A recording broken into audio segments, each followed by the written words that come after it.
turbo engine running. Absolute genius. Get this. Welcome. This is the show where we bring you Science. What that essentially means is discoveries, Advances. Questions. Research. technology. Unbelievable. Without further ado, This is The Naked Scientists.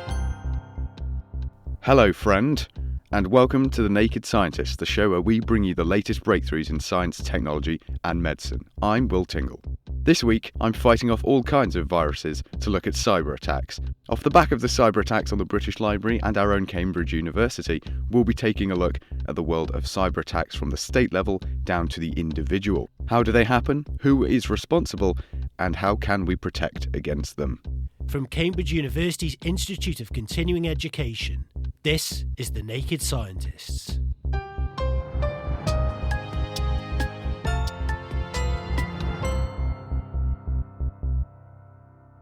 Now, you don't have to look very far to find victims of cyber attacks, with the British Library still reeling from a large-scale hack by a shadowy group in the autumn of last year.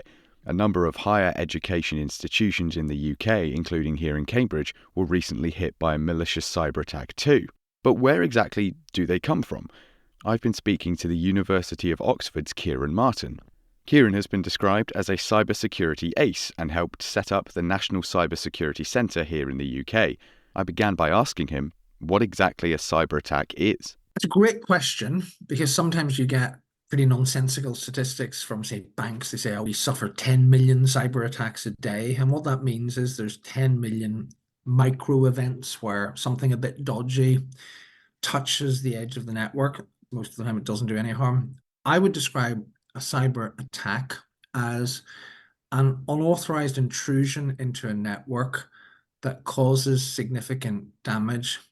And then I'd split it into two, because one type of cyber attack is fairly silent. If you're using the network or running the network, you don't really notice it, but they just steal everything from it. So data theft.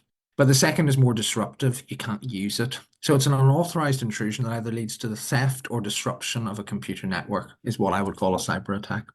How do these nefarious parties then actually get into a system? Is it a case of writing the correct line of code or playing an individual who works there, or maybe a bit of both?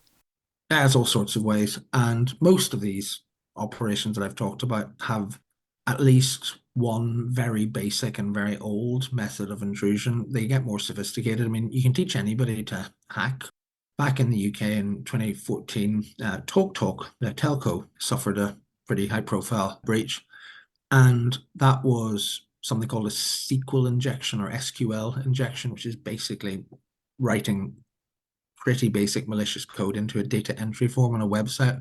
You can teach somebody to do that in 20 minutes. I mean, please don't, because it's a breach of the Computer Misuse Act, but that's what you can do. Something like taking out a power grid or Stuxnet operation against the Iranian nuclear program will take years and really sophisticated teamwork and skill and money and so on. So there's a whole spectrum of cyber attacks, from the very basic to the very sophisticated, but most of them involve something very basic. And I actually think most people understand how this works. So it starts with, say, a phishing email. So click on a link and then there's a malicious payload and the hackers are in. Guess a password. So when I was running the National Cybersecurity Centre, we partnered with this wonderful Australian called Troy Hunt, who just, out of the goodness of his heart, runs this service where he tracks all these data breaches. And we analysed it with him, and we noticed that 23.2 million occasions where the password 123456 had been breached. There were about 500,000 where Liverpool FC had been breached. About 250,000 where Pokemon had been the cause of a breach. So you can just guess passwords, and that's why that, most people get annoyed by two-factor authentication or multi-factor authentication, but that's why that exists, because if you can guess a password, and criminals can guess passwords, they can, most people reuse passwords because they can't remember.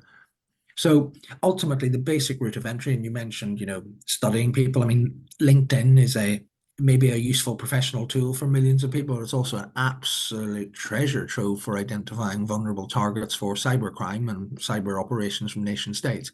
There's a sort of joke in national security circles that if LinkedIn didn't already exist, some intelligence agency would probably invent it. And that's what you might call a more hybrid form of attack, where there's a human element. Obviously, in terms of motive, we feel like it's pretty obvious on a state level it's to disrupt potential aggressors or to attack a potential other countries. But in terms of other smaller scale attacks, do we know what the motives are or who the most common perpetrators are? I would say there's probably three broad reasons why states do these things, possibly four. So one, which is probably the oldest form, is spying, is finding out information. And in some respects, that's kind of a good thing. Spying, it may be unpleasant to some, it may be deceitful, but actually better informed governments tend to make less rash decisions. And when people talk about international rules of the road for cybersecurity, nobody ever talks about banning or outlawing state-on-state espionage. So a lot of this started with just governments, including our own. Let's face it, we have laws that allow the likes of GCHQ to do electronic espionage. So that's one big reason. There is then an incentive for some of the more adversarial states to disrupt. But there's a third reason, which is related to that, which is not so much to disrupt, but to be prepared to disrupt. In other words, it's what we call pre-positioning. So some people talk about cyber weapons. I really dislike that term. And insofar that cyber tools are weapons, you can't just pick them up and point them at something. To do a sophisticated cyber operation, as I said earlier, takes quite a lot of time. So what you sometimes see, and indeed the Americans have just accused China of doing this over a period of 5 years, you sometimes see foreign adversaries lurking in your networks so that if tensions escalate, they have a beachhead to attack you. And then finally, North Korea has pioneered a new form of state-sponsored cyber operation, which is that a cash-starved regime that's crippled by sanctions uses it to steal money. So nation-states have all sorts of complicated motives for doing cyber operations. Then criminals just do it for money. We talk about big data like we talk about big oil. And just like there's oil smuggling, there's sort of an illicit data economy. But the reason why cybercrime got so disruptive was that the criminals worked out that this ransomware model really worked a treat for them. They made so much more money out of ransomware, out of locking people out of their networks and then getting these terrified companies to pay these huge sums of money. I mean, there was one American food giant that paid $11 million to them in 2021. So they just worked out there was far more money in this sort of disruptive crime than there was in sort of data theft. So that's why cybercrimes got so disruptive.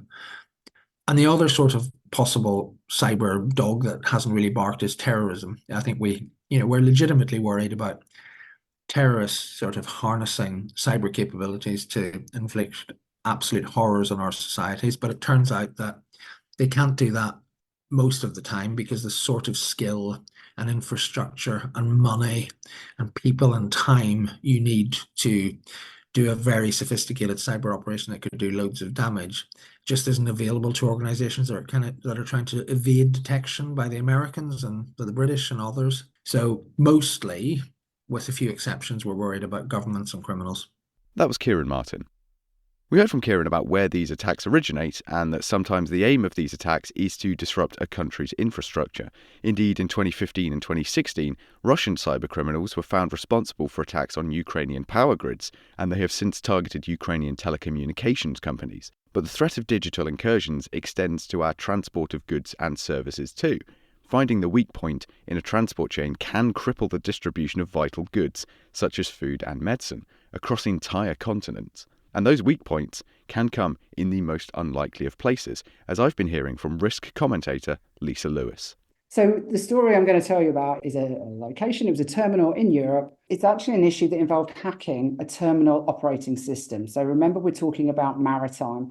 Terminals are different to ports. Ports are where ships go for safety to hang out, as it were.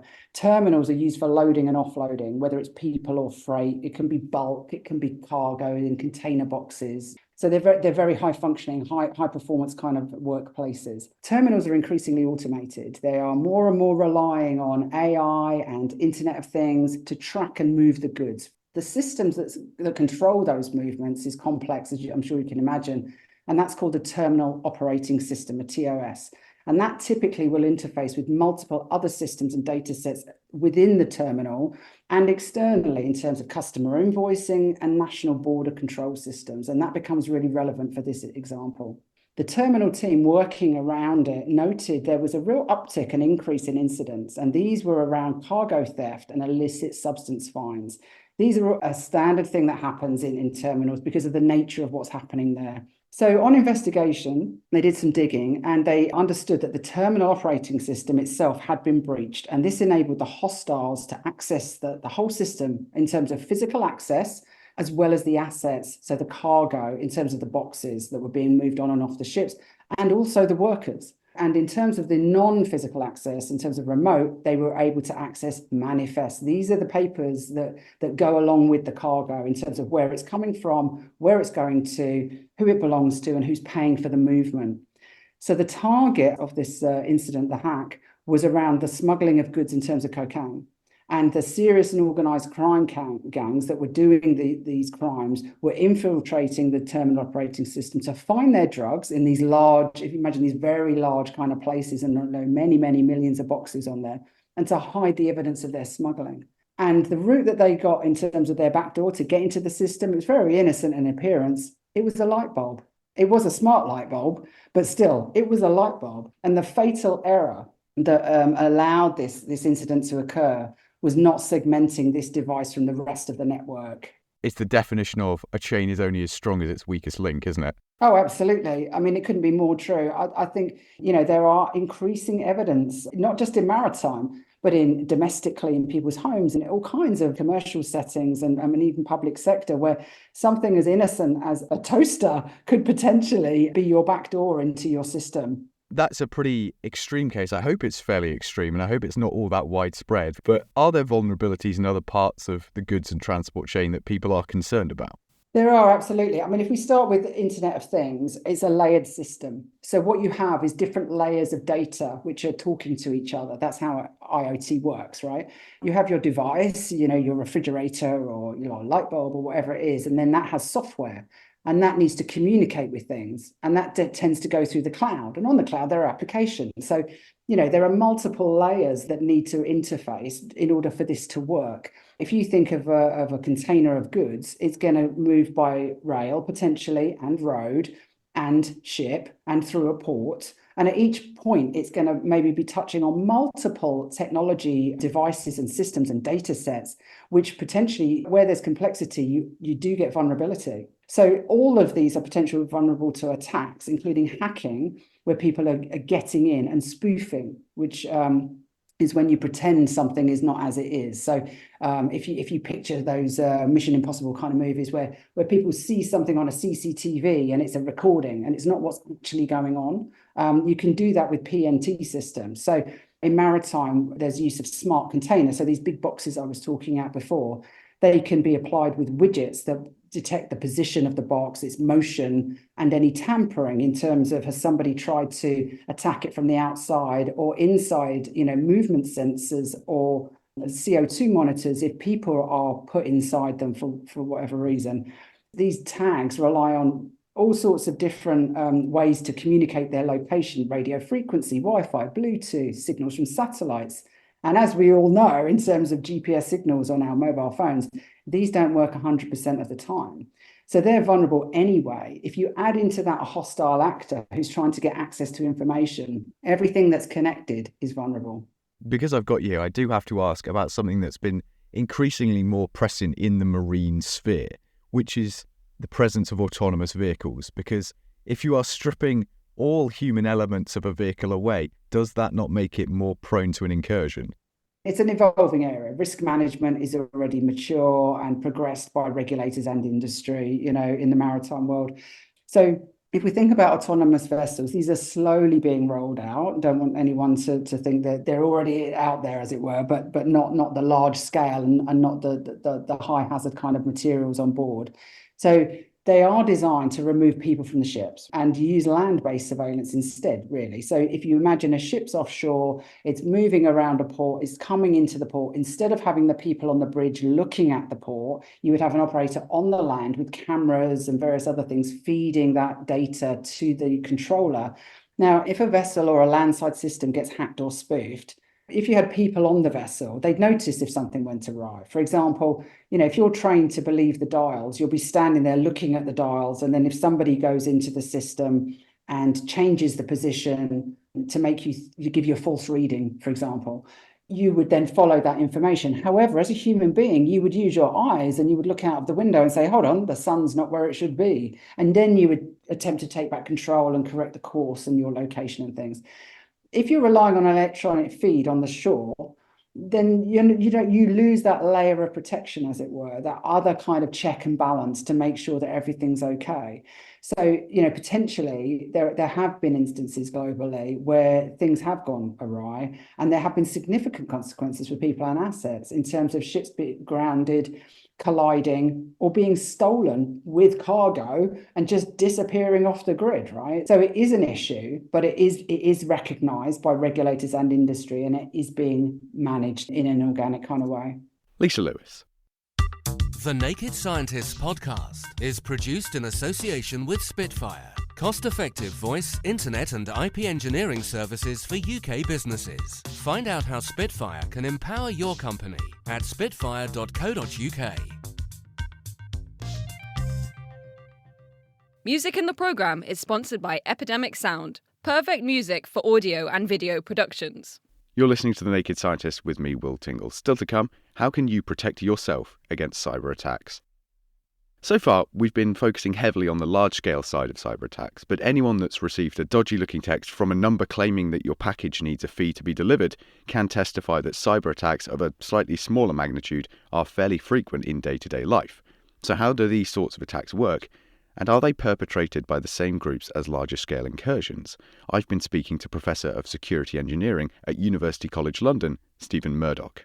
The big attacks against large publicly facing organisations are the things that make the headlines, but there's other groups who are targeting individuals, but the way that they work is quite different. There's not much point in carrying out ransomware against an individual because you might be able to extort thousands of pounds out of them, but not the same amount that you'd be able to get if you started going after massive companies with billions of turnover.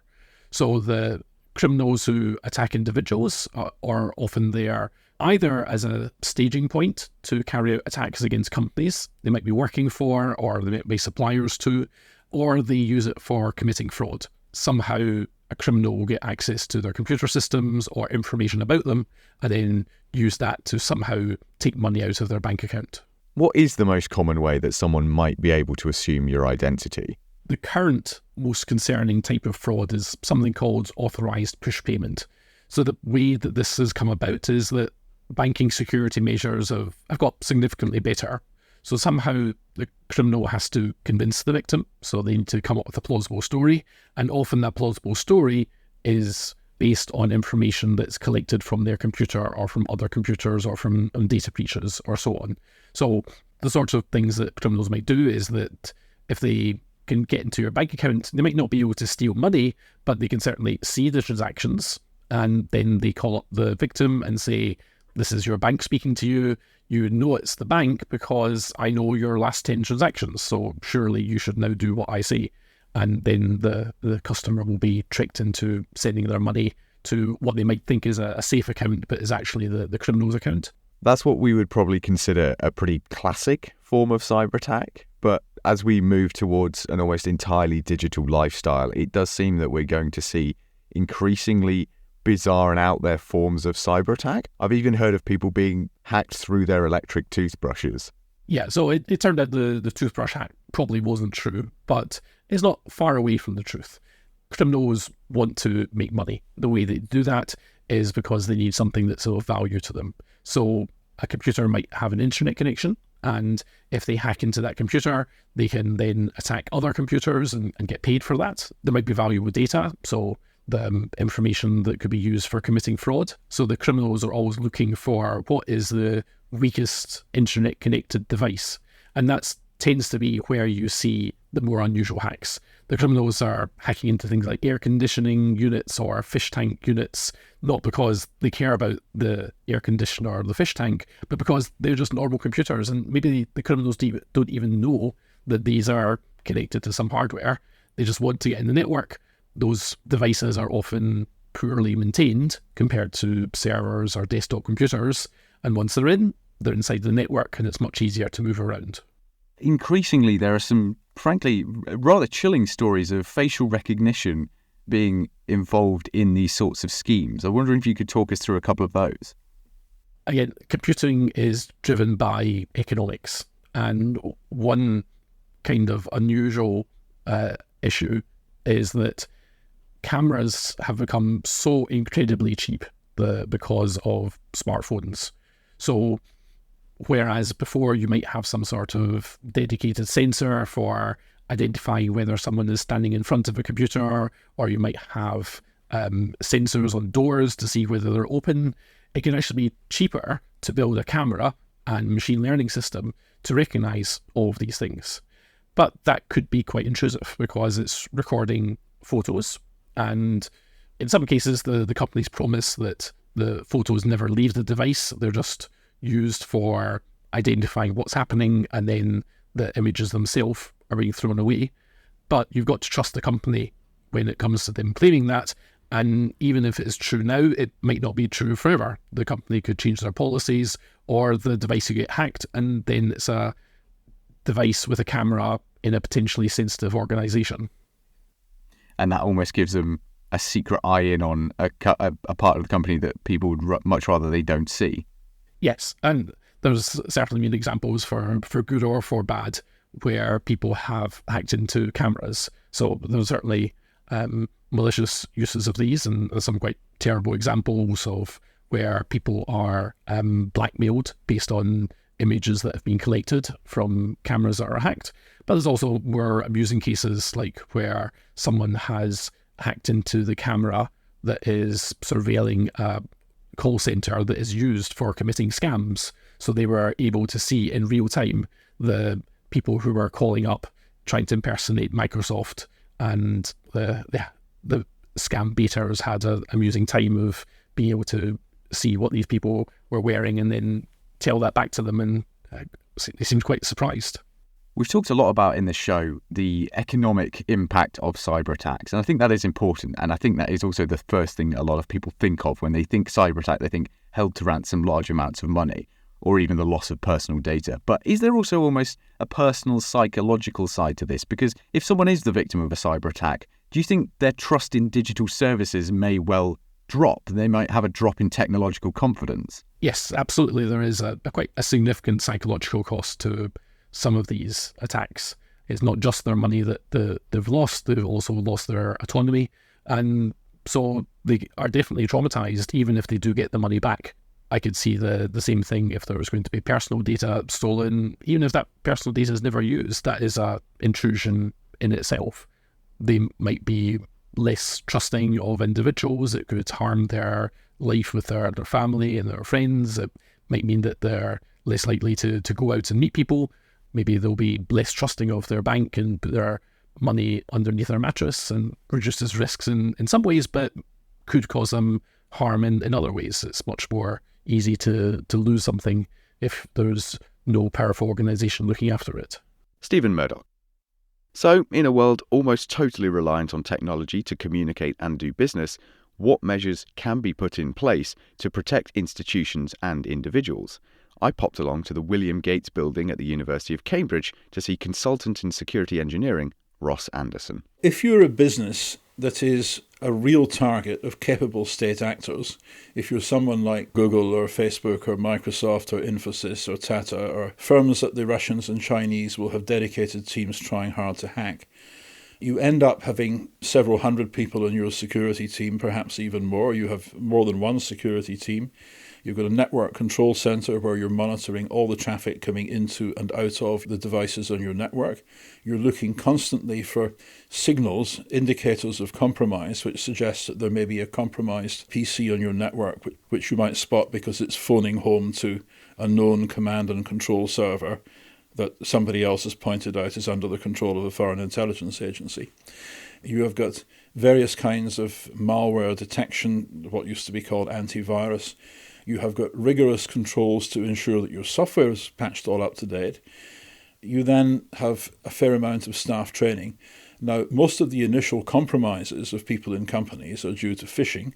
Somebody sends you an email that purports to come from somebody inside the company, but is actually from outside, and this tricks people into entering their credentials. And so companies who take defence seriously very often have regular drills where they send phishing emails to their own staff, and staff who keep on repeatedly clicking on phishing links may actually be fired. But that's only part of what you do. Another part of what you do is to see to it that phishing won't work. You see to it that you've got two-factor authentication and everything, and at the same time you assume that some attackers will always get in, because attackers will always be able to subvert somebody who works for you. They can just get some of their intelligence agencies to apply for jobs. And all of this we've spoken about to this point has been focused on large-scale companies. But for the individual who is worried about fraud, who is worried about getting scammed, are there any lessons we can take? Obviously, it feels like the obvious ones are be vigilant and enable two-factor authentication. But is there anything else you would recommend? From the individual's point of view, it's difficult because the tech industry has devoted an awful lot of time and energy and attention over the past 30 years to training people to click on links and working out all sorts of ways to grab your attention and to persuade you to pay with money you don't have for junk that you don't need. And so scams are just more of the same in many cases. Just as you have got people who will try and sell you diamonds on the internet, there's other people who will try and sell you cubic zirconia pretending that it's diamonds. And when that happens, it's a scam. So we live in a world of wall-to-wall scams. And one of the things that a prudent citizen will do is to start understanding this, start understanding where the hustle is, where the squeeze is. Because if you've got a general understanding of how people get persuaded and how people get ripped off, then that sixth sense will stand you in good stead. As for specific scams, the problem is that the scammers are very often following the scripts that are developed by exploitative companies. We've all experienced that you may be just driving along one day and somebody phones up and says, "Hello, this is Lloyds Bank. What's your mother's maiden name?" If you say, "Take a hike and put the phone down," then you may suddenly find that your bank cards don't work. But if you give the time of day to these callers, you may find that this isn't in fact the bank that's calling you, but somebody who's pretending to be the bank. So it's extraordinarily difficult, and you just have to keep your wits around you in the online world just as you have in the offline world. What do you anticipate for the future? We've got so much AI stuff coming in. We've got shifting, increasing of ransomware perhaps. What do you anticipate for the future in terms of cyber attacks? In terms of the common or garden cyber attacks where you have people being scammed by people overseas for smallish amounts of money, for rentals and things like that. That's going to continue, I think, because it's a fairly stable ecosystem. And we've tried on numerous occasions to try and get the politicians to change the rules a bit so that, for example, there's some enforcement against cyber criminals. And I can see no real way to get traction on that, I'm afraid. Ransomware is going to continue to grow because there are large numbers of medium-sized companies which are absolutely inviting bait for the ransomware gangs. And the ransomware gangs will now share their profits with a disloyal employee at a company. If you can give the ransomware people your company logons so they can go in and hold up the company to ransom, you can get a share. So it's very, very difficult to deal with that, given that these gangs have got sanctuary in Russia and Russia is not going to extradite them. So ransomware is going to continue. It's going to continue to be a bonanza for lawyers, insurers, and others. It will eventually train owners of medium-sized companies, government departments, hospitals, schools, etc., to be a little bit more careful about how they organise stuff. As far as individuals are concerned, the majority of the cyber crimes to which we're exposed are actually hustles by companies, by perfectly respectable companies whose shares are quoted on the stock exchange. And we have seen one scandal after another where things like payment protection insurance and so on ends up being declared by the Financial Conduct Authority to be a scam, and so the banks end up having to pay billions back. We see the American government cracking down on junk fees on airline tickets, for example. So there's going to be continued pressure from companies to rip us off using all sorts of mechanisms, and growing pressure on politicians to start doing regulation properly and push back on that. And that's going to be a big political thing, I would expect, over the next 10 years. As far as the high-end stuff, states going after other states, the fact that the Russians are doing more and more attacks on our infrastructure, as are the Chinese, may with luck result in our having more resilient infrastructure, because people like power companies and telcos and so on are being pressured by governments to get their act together to replace old weak cryptography with modern, more resilient stuff and to patch stuff faster. But it all depends on the trajectory. You see, if you suddenly get a rapid escalation in global tensions, say, for example, if China invades Taiwan, then you would expect to see the Chinese breaking as much infrastructure as they can as quickly as possible, particularly in America, in order to blunt any possible military response and to warn the Americans off engaging in a protracted conventional war in the Western Pacific. So in that case, we might see a whole lot of damage being done to infrastructure before we've had time to harden it. But that work of hardening is ongoing. So it's difficult and it's complex, but there's an awful lot of interesting stuff here to study. Ross Anderson. So now more than ever it seems, cybersecurity comes from keeping yourself wise to exploitative schemes, both foreign and local. And if something online does look too good to be true, maybe ask yourself whether or not it is. That's all we have time for this week, but join us next week when we're looking into long COVID and some of the effects on our body and brains that are beginning to rear their ugly head. The Naked Scientist comes to you from the University of Cambridge's Institute of Continuing Education. It's supported by Rolls-Royce. I'm Will Tingle. Thanks for listening, and until next time, goodbye.